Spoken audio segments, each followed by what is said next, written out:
Sentenced today to life in prison without parole. In December, a jury found Larry Richmond guilty for murder and conspiracy to commit murder. A jury then recommended a sentence of life in prison without parole, which the judge upheld today. Now, the prosecutor says that Richmond planned the murder with Dorr's wife, Elizabeth Fox Dorr, and shot and killed Dorr in his driveway. At the sentencing today, Richmond spoke directly to Dorr's family and maintained his innocence. Some of Dorr's family gave statements speaking on how emotional and challenging the last few years have been for them. Richmond will serve his time at the Indiana Department of Corrections. He does plan to appeal that sentence. Our Emma Beck was in the courtroom today for that sentencing hearing. Of course, she'll have all the details tonight. Now, for our final headline, we move to Dawson Springs, where Kentucky Governor Andy Beshear joined local leaders for a groundbreaking at the city park. Now, as you've reported, it's been over 4 years since the December 10th tornado hit Dawson Springs, wiping out their park in the center of town. City leaders say they received funding to start rebuilding the area. Yeah, so like we said, they held that groundbreaking ceremony. It was about an hour ago to celebrate construction starting on the new playground and pool area. Phase 1 of the rebuilding is already complete. They've got some barbecue pavilions, picnic tables, and benches. City officials say they plan to finish this area out with nearly $2 million in FEMA funding, and then they're going to get more money from Governor Beshear.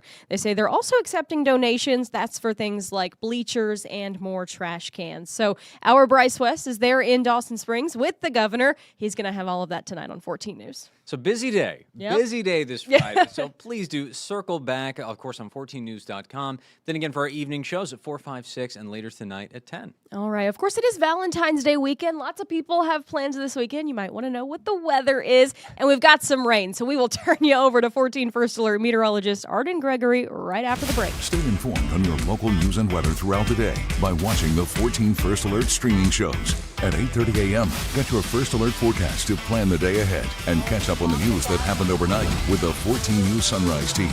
In the afternoon, get the latest headlines, forecasts, and a preview of the stories we're working on with the 14 First Alert streaming show at 2:30. And get an in-depth look at the 14 First Alert forecast so you're ready for the next big thing with the 14 First Alert weather show at 9 p.m. Watch the 14 First Alert streaming show that fits your schedule and works best for you. Streaming on your phone by downloading the 14 News app and the 14 First Alert weather app. On your smart TV by using the 14 News streaming app. And stream anytime on Facebook, YouTube, or on 14news.com. Stay connected and stay informed by watching the 14 First Alert streaming shows on your favorite streaming devices.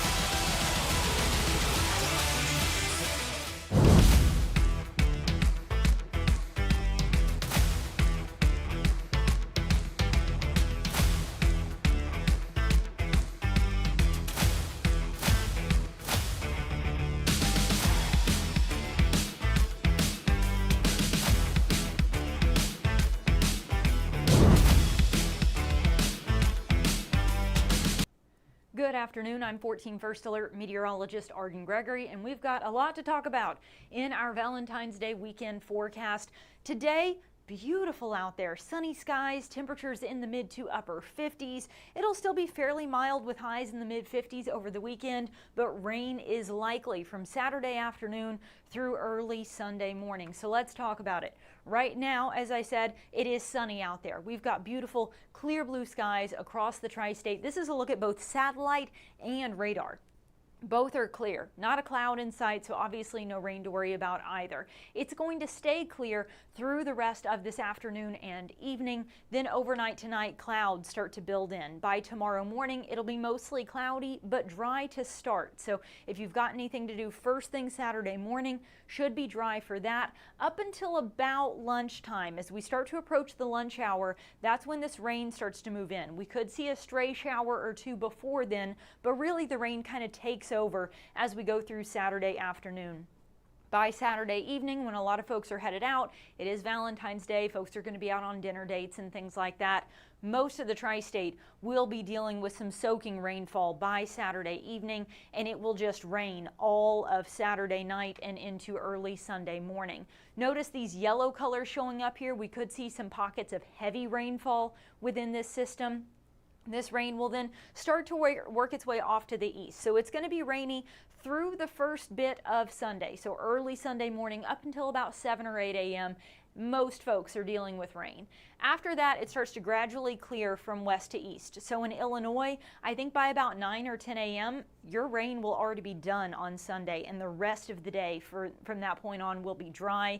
In Indiana and Kentucky, it'll take a little longer, but still, I think by about lunchtime on Sunday, that rain will be pushing off to the east. It'll still be cloudy for a little while, though. Those clouds will slowly start to clear as we head toward Sunday evening.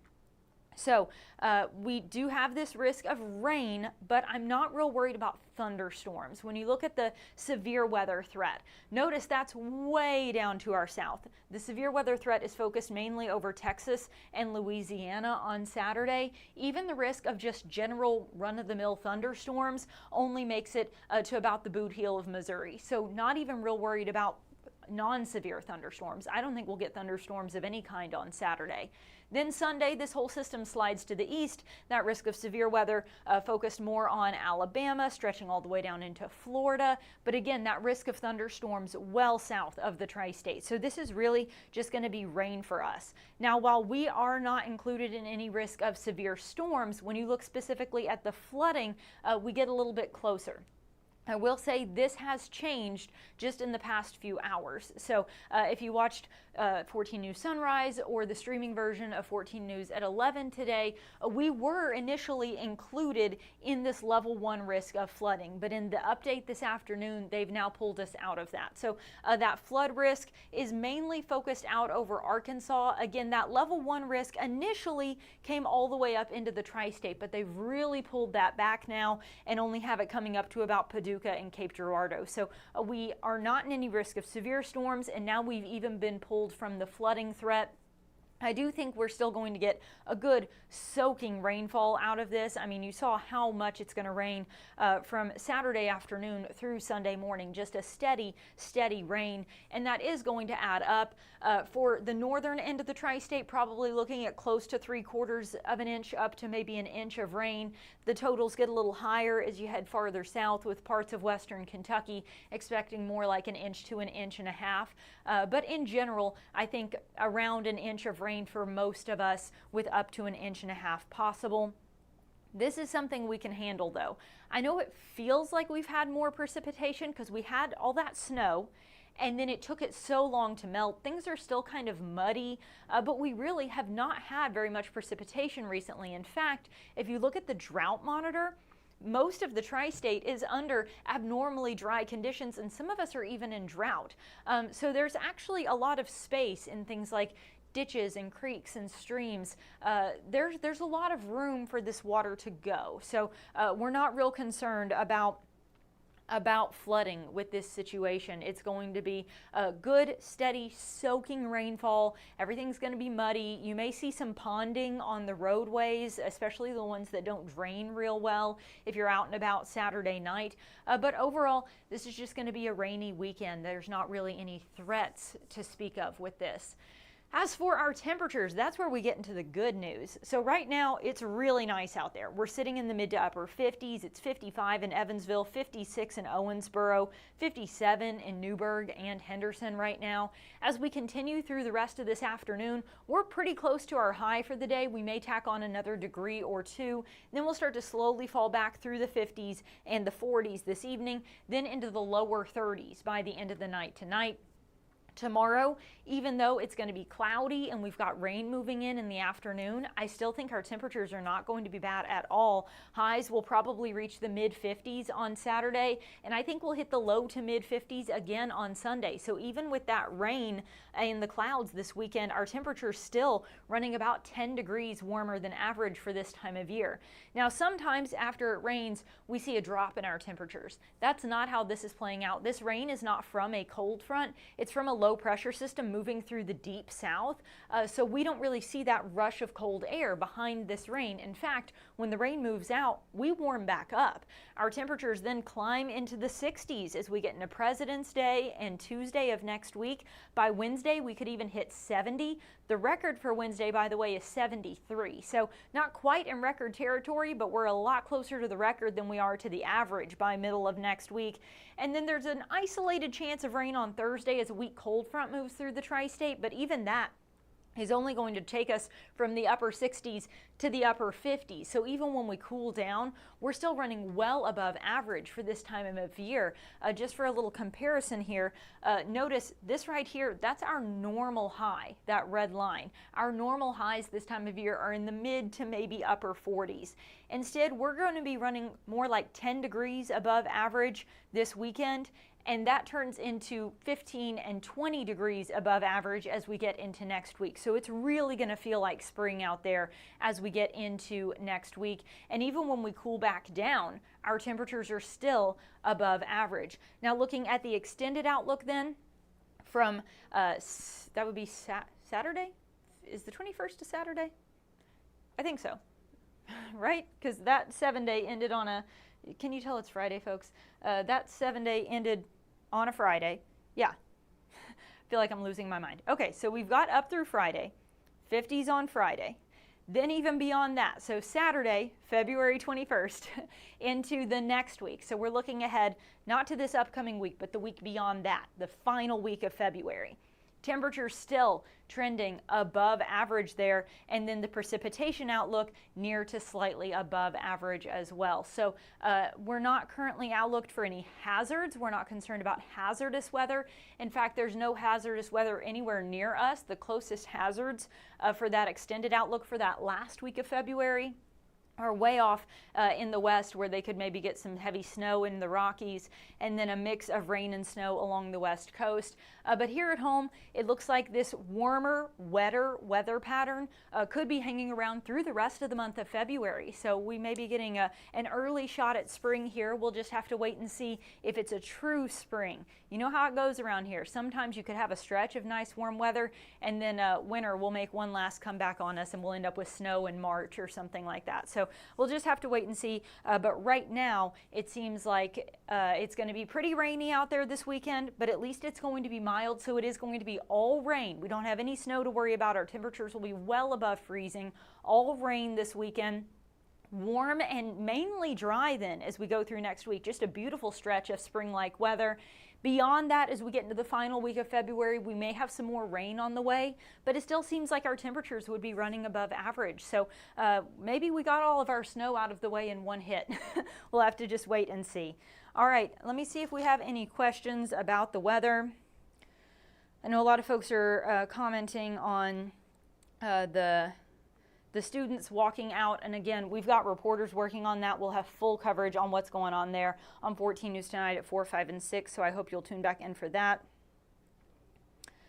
Zach asking about severe weather next week, and you're right to call it misinformation, Zach. Some people are talking on some of these social media pages, and again, you have to remember, some of these pages where their whole job is running a social media page, they are paying their rent by getting people to click on their posts. You can't fault them for making a living. That's how it goes. But when we've got a beautiful stretch of weather, it's hard to make money off of that, right? So they instead start hyping up maybe things that aren't really going to happen. And there has been some talk about severe weather on Thursday. I'm not even completely convinced we're getting rain on Thursday. I mean, it's just a very isolated chance. So you're correct, Zach. I would call that misinformation. We are not getting any kind of severe weather outbreak, tornadoes, et cetera, as we get into next week. So wherever you're seeing that, whatever page you're following, just use some common sense and some caution with that. Sometimes those people are hyping things up to get more views on their page because they are monetized, and that's how they're making their money, is by being basically weather influencers. All right. Yes, Chris, I'm with you. Loving this rain, loving this weather, don't mind the rain as long as it's not snow, right? I think we're all kind of sick of snow now. And yes, next week looks great. I agree. Beautiful weather. Yes, and Tanya had a great point. Warm weather means windows open and heat off. I think we all paid our electric companies more than enough with the weather that we had at the end of January, where we had all that cold and all that snow. I'm sure our heating bills are going to be through the roof for January. So be grateful that you can kick the heat off, open the windows, and give your HVAC a bit of a break here. Give your furnace a break as we get into next week, as we do have a really beautiful stretch of spring-like temperatures on the way. All right. I'm not seeing any other questions, so I'm going to go ahead and wrap this up. Again, if you want more information on those news stories that some people are discussing in the comments, we will have full coverage of those. We've got reporters on the scene getting the details on what's going on there, and we'll have that for you on 14 News tonight at 4, 5, 6, and 10. But as for your weather forecast, pack your rain jacket if you're going to be out anytime Sunday or Saturday afternoon through Sunday morning, and then get ready for some beautiful spring weather as we get into next week. All right, meteorologist Michael Feckel will have an update on your forecast a little bit later today. I hope everybody has a great rest of your day and a happy Valentine's Day weekend.